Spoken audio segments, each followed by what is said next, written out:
누가복음 20장 1절부터 8절까지의 말씀입니다. 하루는 예수께서 성전에서 백성을 가르치시며 복음을 전하실세 대제사장들과 서기관들이 장로들과 함께 가까이 와서 말하여 이르되 당신이 무슨 권위로 이런 일을 하는지 이 권위를 준 이가 누구인지 우리에게 말하라. 대답하여 이르되 나도 한 말을 너희에게 물으리니 내게 말하라. 요한의 세례가 하늘로부터냐 사람으로부터냐?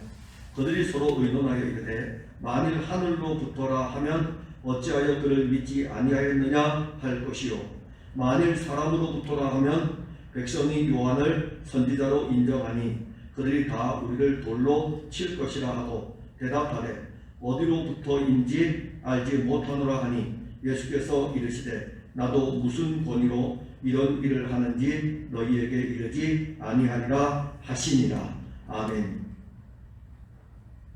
예수님께서 예루살렘으로 들어가셔가지고 성전이신 그 예수님이 성전을 둘러 엎으십니다.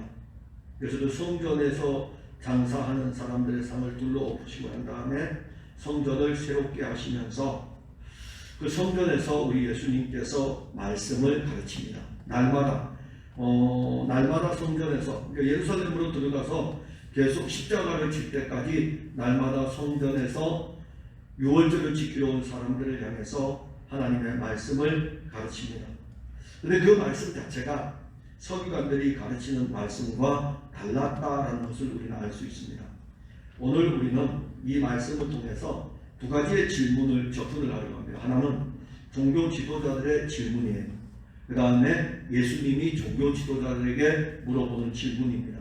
먼저 종교 지도자들의 질문인데 20장 1절에 보면 죄송합니다. 이 오타가 나왔는데 20장 1절에 보면 하루는 예수께서 성전에서 백성을 가르치시며 복음을 전하실세라고 하였습니다. 이 말씀을 우리가 보려면은 바로 위에 누가복음 19장 47절 말씀을 보면 여러분들이 이 말씀을 이해하는 데 도움이 될 것입니다. 예수께서 날마다 성전에서 가르치시니 대제사장들과 서기관들과 백성의 지도자들이 그를 죽이려고 꾀하매라고 하였습니다. 예수님께서 성전에 들어가셔가지고 날마다 성전에서 가르치셨고 20장 1절에서는 날마다 성전에서 가르치는 중에 하루는이라는 이 자체는 바로 이 대제사장들과 서기관들과 장로들이 예수님께 가까이 온 날이에요. 가까이 온 날이고 이 하루는이라는 이 날은 이들이 직접 예수님께 뭔가를 하나를 질문을 던지는 날이고 이 하루는이라는 날은 실질적으로 이 제자들에게 이 대제사장들과 서기관들과 그리고 장로들 즉 백성의 지도자들은 예수님에 대한 어떤 부분을 자기들이 공격을 해가지고 예수님과 논쟁을 해가지고 예수님에게서 뭔가를 잘못된 것들을 집어내려고 하는 그런 지금 날입니다. 성전을 정화하신 예수님 그리고 성전에서 날마다 가르치시는 예수님 이게 진정한 개혁이죠. 진정한 개혁은 기존에 우리가 가지고 있는 종교의 기득권이 계속 개혁이 돼야 됩니다. 그러니까 개혁은 늘 계속돼야 돼요. 말씀은 그대로 있고 말씀은 항상 그대로 있어야 돼요. 그리고 이 말씀으로 인해 이 말씀을 가지고 우리의 영적인 상태를 끊임없이 개혁을 해야 됩니다. 개혁되지 않는 것은 신학으로 남으면서 신학으로 남을 뿐만이 아니라 그것이 자기들의 교파의 사상으로만 남게 됩니다. 예수님은 이 땅에 오셔가지고 우리에게 교파의 사상을 가르치려고 온 것도 아니고 그렇다고 해서 우리 예수님 오셔가지고 종교의 지식을 체계화시키면서 시간이 지나면서 100년 전의 종교의 체계하고 지금의 종교의 체계는 지금이 훨씬 낫죠. 왜냐하면 지금은 앞서간 신앙의 선진들의 모든 사상을 가지고 지금은 연구를 하는 거예요. 더 풍성하게 연구할 수가 있죠. 예전에 종교개혁자들은요. 종교개혁자들은 교부들의 글을 가지고 연구를 하는 것이고, 그러나 어디를 가든 간에 기본은 성경입니다. 근데 그것을 그대로 남겨두게 되면은 우리가 대표적으로 종교개혁을 일으켰던 마르틴 루터 같은 경우에는 루터의 개혁 사상이 얼마나 좋았습니까? 그래서 카톨릭으로부터 개혁의 바람이 불고 이런 일이 일어났는데, 100년의 시간이 지난 다음에 루터의 이 신학 사상은 여러분들에게 뭐 역사에 대해서 언급하는 시간이 아니기 때문에 더 이상 깊이는 못하지만, 루터파 내에 교리적인 논쟁이 있어요. 교리적인 논쟁이 있고 난 다음에 루터파 나름대로의 하나의 교리를 만듭니다. 근데 이 교리가 그들에게는 그야말로 교리 자체였어요. 그래서 교회 보면은 논쟁하는 것을 즐거워했습니다. 루터는요, 오직 믿음, 오직 은혜, 오직 예수, 오직 성경, 이게 그에게는 실제였는데, 100년이 지나고 난 100년도 지나기 전이죠. 한 50여 년이 지나고 루터가 1546년에 세상을 떠났으니까는 루터가 죽고 난 이후부터 루터 교회가 화석화되어 가는 것을 볼 수가 있습니다. 역사는 그런 것을 우리에게 반복적으로 보여주어요. 그러면 오늘도 우리는 시간이라는 역사 속에서 삽니다. 그렇기 때문에 우리의 신앙의 모습이 항상 정체되어 있으면 이건 문제가 있어요. 그러면 정화 개혁을 하려면, 개혁은 말씀을 가지고 기도와 병행하지 않으면 결코 우리에게는 개혁이 일어날 수가 없습니다. 그러니까 우리 교회들이, 오늘날 교회들이 참 어려운 게 뭐냐면, 저는 설교를 작성하는 설교자입니다. 제가 제일 힘들어하는 게 뭔지 압니까? 두 가지가 있는데, 하나는 성경을 보고 성경을 풀어가는 게 어려워요.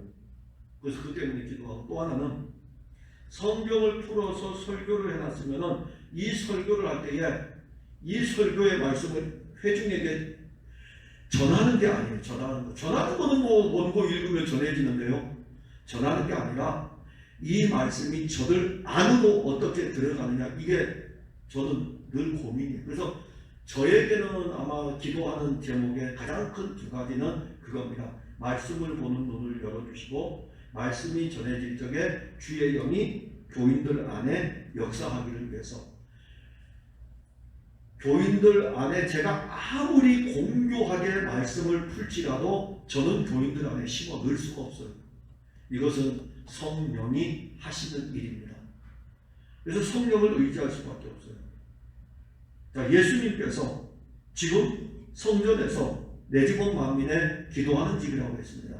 기도에 대한 부분을 말씀했고, 그 다음에 날마다 성전에서 가르쳤습니다. 이것이 바로 예수님이 정화시키는 일들입니다. 그런데 당시의 대제사장들하고 서기관들의 반응이 상당히 궁금하겠죠. 성전이니까는 대제사장의 그룹들도 있고, 그 다음에 서기관들도 있고, 사람들은 또 성전으로 올라오고 있고, 이런 상황에서 날마다 예수님 가르칠 때 이들의 반응은 어땠을까? 성경은 이들의 반응에 대해서 그를 죽이려고 꾀하되 상당히 불쾌했다 이겁니다. 얼마나 불쾌했는지 예수님을 죽이려고 음모를 꾸미려고 할 정도로 그렇게 자기들에게는 상당히 불쾌했습니다. 심지어 이 성전으로 많은 사람들이 예수님의 설교를 들으려고 모이려고 하니까는 예수님을 죽이려고 마음에 생각하고 음모를 꾸미면서 이 일을 이제 진행을 하려고 준비하게 됩니다. 이들의 이러한 행동은 예수께서 하나님의 아들이신 것에 대한 반감이에요.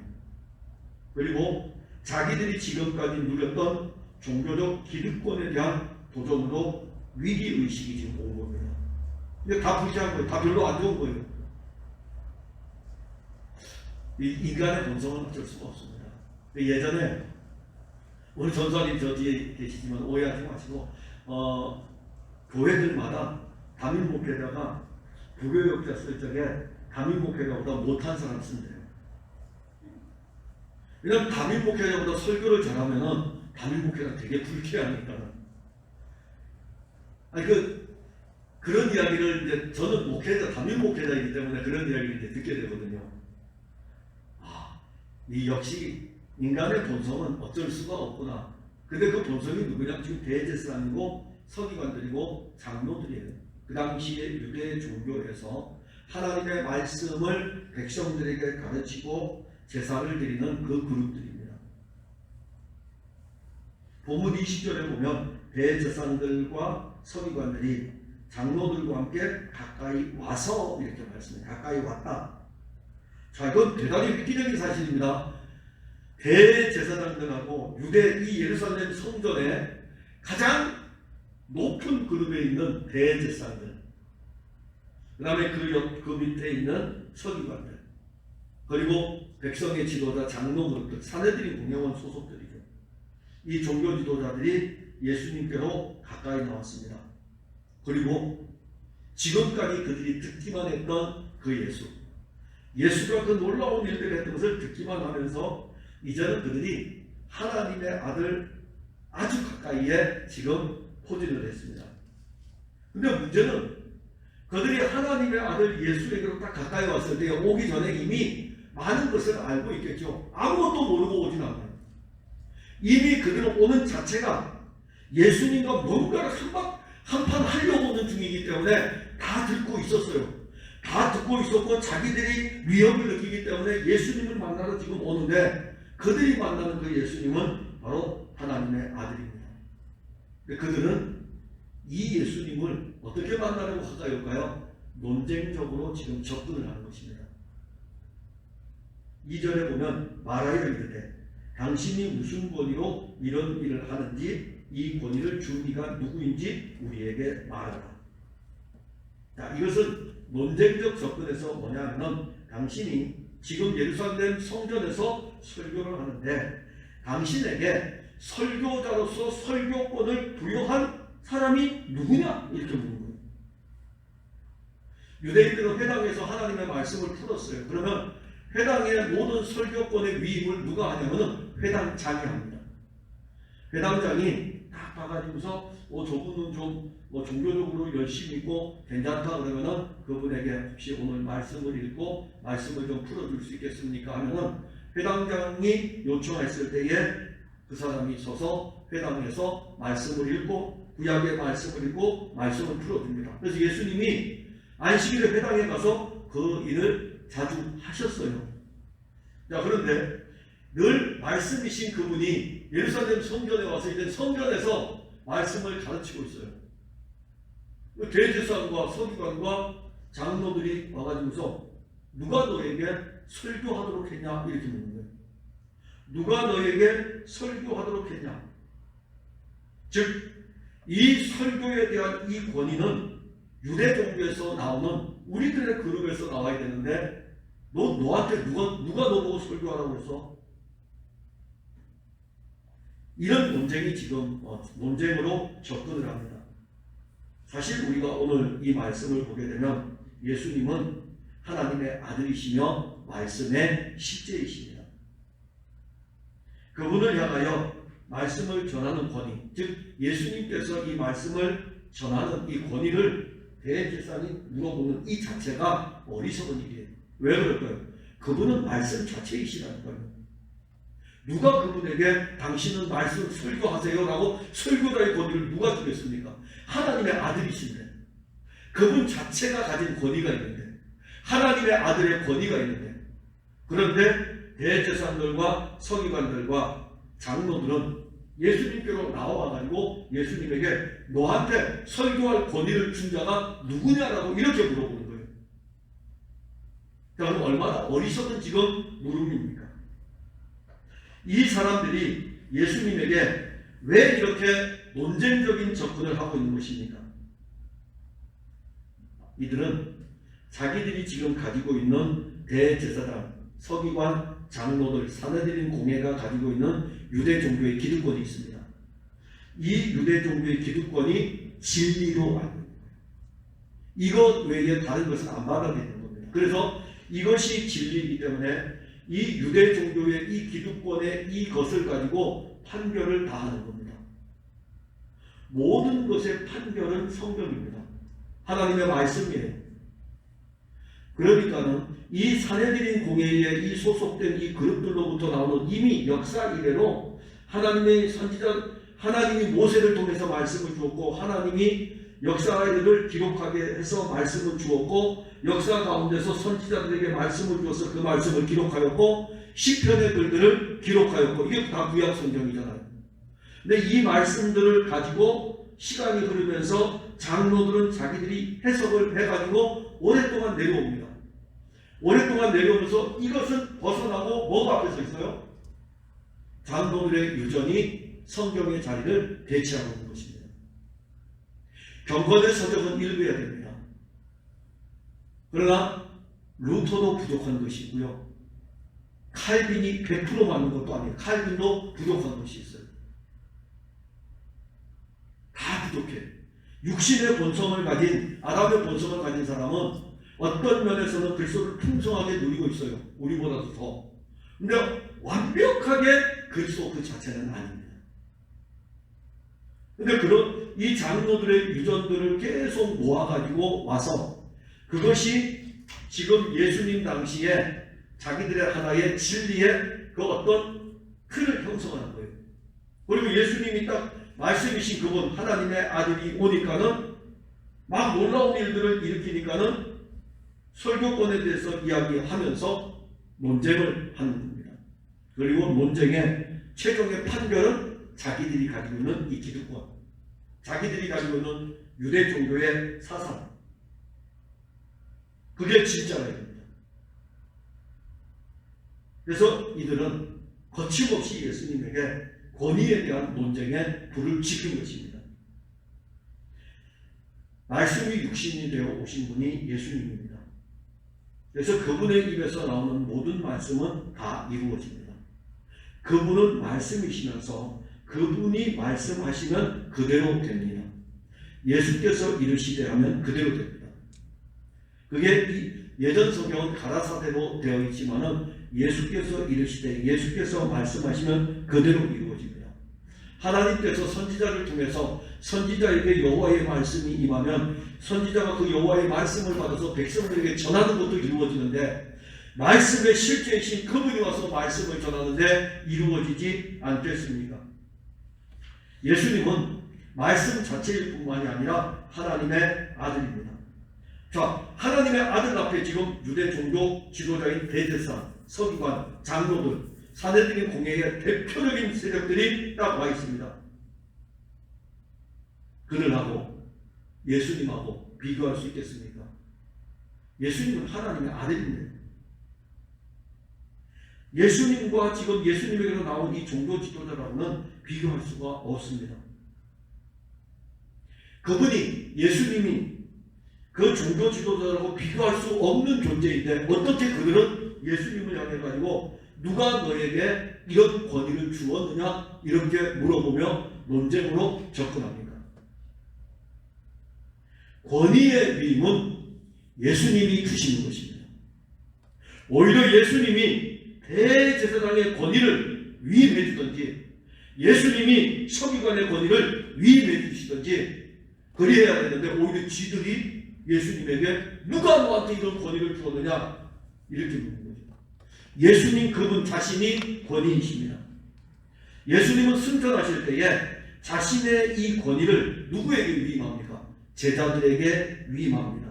마태복음 28장 18절부터 20절에 보면 예수께서 나와 말씀하여 이르시되 하늘과 땅의 모든 권세를 내게 주셨으니 그러므로 너희는 가서 모든 민족을 제자로 삼아 아버지와 아들과 성령의 이름으로 세례를 베풀고 내가 너희에게 분부한 모든 것을 가르쳐 지키게 하라. 볼지어다 내가 세상 끝날까지 너희와 항상 함께 있으리라. 예수님은 아버지로부터 권위를 위임받았고 예수님은 그 권위를 가지고 제자들에게 자신의 권위를 위임하여 주었습니다. 그런데 종교 지도자들이 예수님의 권위에 대해서 도전을 하고 지금 논쟁을 하는 것입니다. 이 사람들은 예수님과 논쟁을 할 뿐만 아니라 예수님을 하나님의 아들 그리스도로 영접하지 않습니다. 여기 이 자리에 누가 있을까요? 지금 성전에서 백성을 가르치고 있을 때에 대제사장들과 서기관과 장로들이 함께 예수님에게 가까이 왔어요. 그렇지 그 자리에는 유다 백성들이 있는 것입니다. 이스라엘 백성들이 있는 거예요. 그러니 이 이스라엘 백성들 앞에서 예수님에 대해서 너 누가 이런 권위를 주었느냐라고 할 때에 이 대제사장들이 예수 하나님의 아들을 향해 가지고 지금 자기들의 어떤 종교적 권위를 얼마나 내세우고 있는 것입니까? 이들은 자기들이 가진 종교의 권위 그러면서 예수님과 논쟁을 하고 근데 이 세력들이 예수님을 하나님의 아들 그리스도로 영접하지는 않습니다. 이보다 더 큰 비극은 없습니다. 인생의 최고의 비극은 뭐냐면 예수를 영접하지 않는 것입니다. 신학의 지식이 아무리 뛰어나고 신학의 지식의 폭이 아무리 넓고 깊다 할지라도 예수님에게로 나와서 예수님을 영접하지 않으면 무슨 소용이 있겠습니까? 우리가 오늘날 교회에 와서 여러분들이 교회에서 신학의 지식을 듣고 싶습니까? 아니면 여러분들이 어떤 예수님에 대한 지식을 알아가고 싶습니까? 아니에요. 주일마다 여러분들 안에 영접하신 그리스도를 발견하고 그리스도를 누리는 것입니다. 여러분들 안에는 이미 그리스도가 와 계셔요. 성령으로 우리 안에 계십니다. 그런데 우리가 이 말씀을 들을 때에 우리 안에 주의 영이 우리 안에 계신 그리스도를 알게 하고 발견하게 하는 거예요. 예수님은 사실은 그의 영으로 우리 안에 내재하실 뿐만이 아니라 한 면에서 하나님 보좌 우편에 초월해 계신 분이셔요. 말씀이 우리 안에 오는 일 그리고 그리스도를 말씀 가운데서 말씀을 끊임없이 받아들일 때에 이것이 최고의 행복입니다. 만일 우리들이 소모적인 논쟁에 집착하여 자기의 종교의 권위와 얄팍한 신앙의 지식으로 그리스도를 대적한다면 그 사람에게는 생명이 없습니다.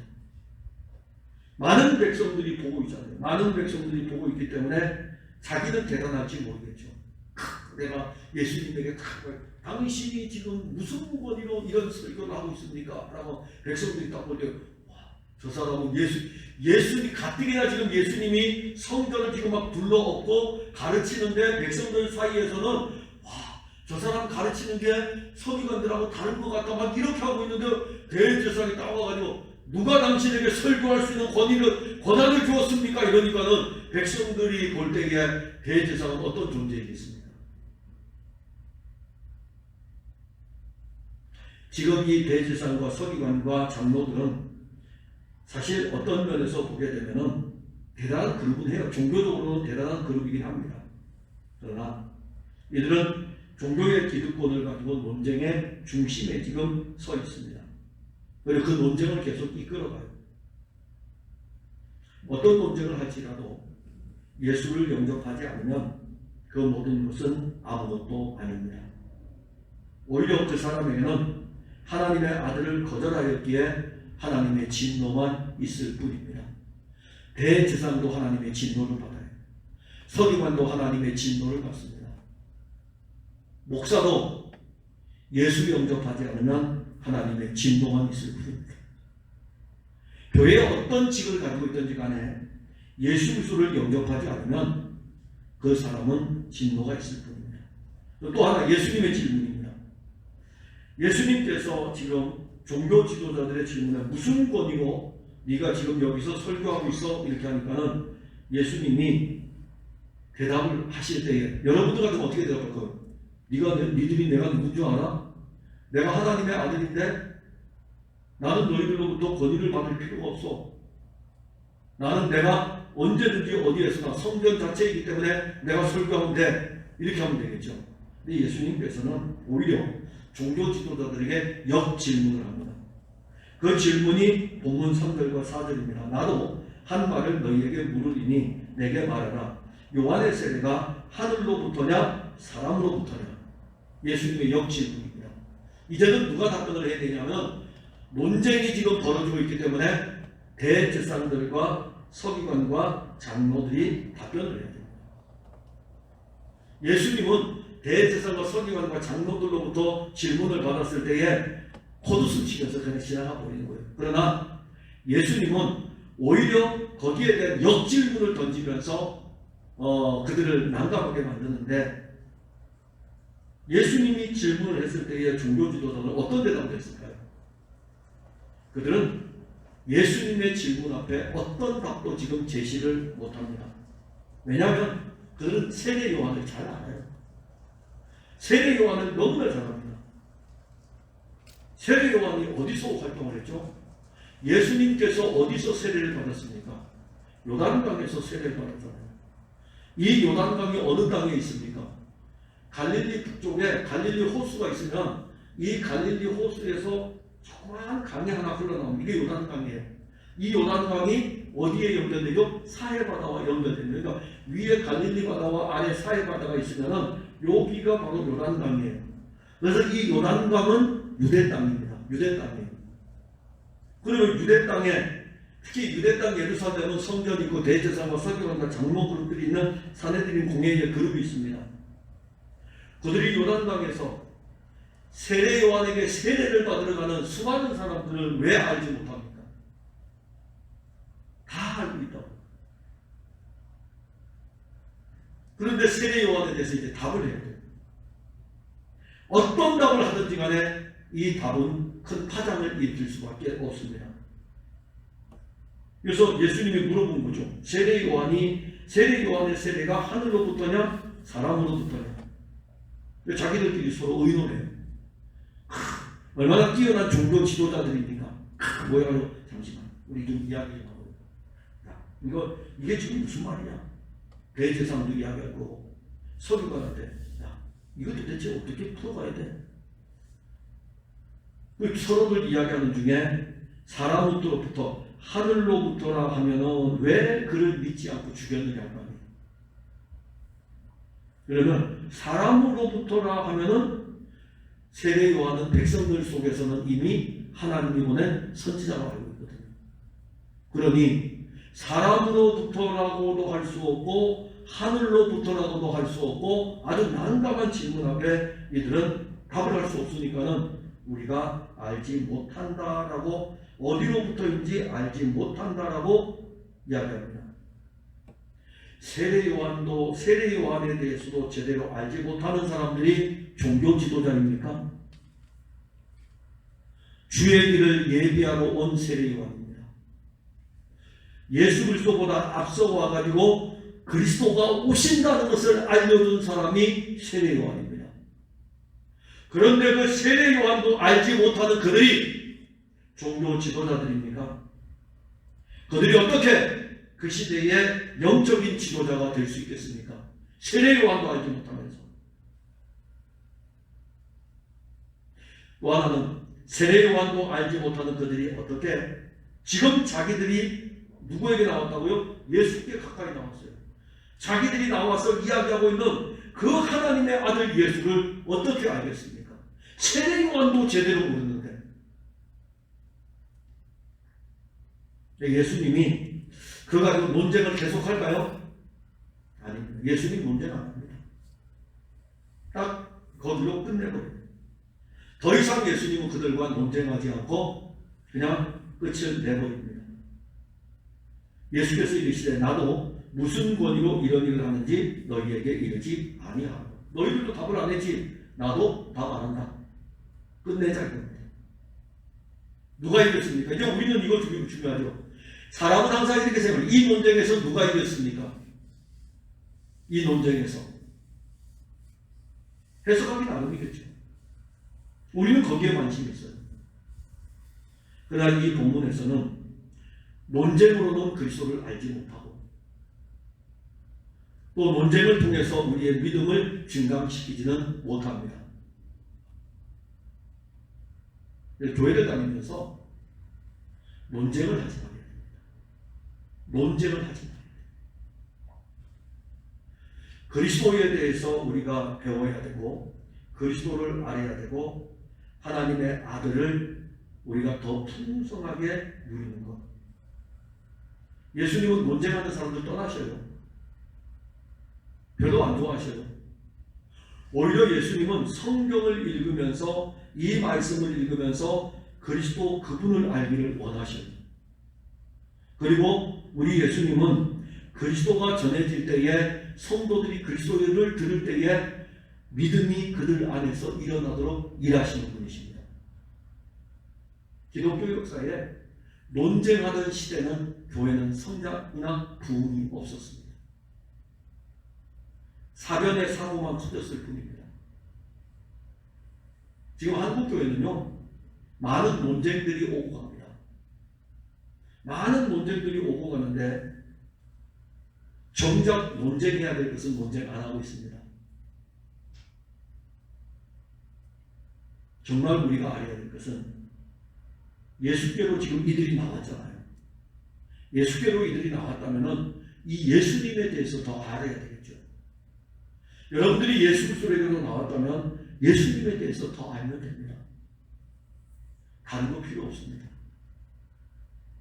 예수님 더 알면 그 예수님이 여러분들 안에서 믿음을 일으키고 그 믿음은 여러분들의 신앙을 이끌어갈 것입니다. 사랑하는 성도 여러분, 이게 바로 우리 예수님께서 지금 가르치시며 설교하실 때에 붙었던 논쟁의 첫 번째 장면입니다. 그 다음에 우리가 보게 되는 것은 비유로 포도원 농부의 비유에 대해서 보게 될 것입니다. 신앙이 여러분들에게 견고하기를 바랍니다. 그리고 만일 우리에게 신앙에 대한 논쟁이 온다면 그냥 우리는 예수님에게로 가고 그 예수님의 말씀을 우리가 의지하고 그 예수님의 말씀이 우리 안에 일함으로 신학의 지식이 조금 부족하면 어떻습니까? 세례 요한도 알고 예수님도 알고 그리고 그 예수님의 구속의 은혜의 기쁨과 감격을 가지고 신앙생활합니다. 이것이 우리의 최고의 행복인 것입니다. 기도하겠습니다. 하나님 은혜와 사랑을 감사합니다. 우리가 신앙생활하다 보면 어느 순간인가 우리도 모르게 종교 지도자들의 이 모습을 가지고 있습니다. 물론 우리는 지도자의 그룹은 아닐지라도 우리 안에는 우리 스스로 대제사장 그리고 서기관 아니면은 교회의 어떤 대표가 되는 장로들이 가지고 있었던 그 신앙의 어떤 요소들을 가지고 예수 그리스도 앞으로 나아가 우리가 가진 얄팍한 신앙의 지식을 가지고 예수님과 논쟁을 하려고 합니다. 하나님의 아들 예수는 말씀 자체이시고 말씀이신 그분이 우리 안에서 일하지 아니하면 우리도 예수님 당시에 그 대제사장과 서기관과 백성의 장로들의 그릇과 똑같은 방향으로 흘러갈 것입니다. 저들은 예수님께로 가까이 왔지만 예수를 그리스도로 영접하지는 않았습니다. 논쟁은 우리의 신앙에서 그리스도와 논쟁한다면 이는 분명 우리 영적인 손해를 보게 될 것입니다. 그리스도가 우리에게 점점 더 깊이 알아가고 그리고 그 말씀 자체가 우리 안에서 심령으로 역사할 때에는 그리스도의 부요를 알게 될 것입니다. 사랑하는 성도들에게 세상의 지식을 가지고 동원되는 것이 아니라 성령으로 말미암아 그리스도를 더 깊이 알고 풍성히 아는 은혜로 나아가도록 이끌어 주시옵소서. 예수님 이름으로 기도하옵나이다. 아멘.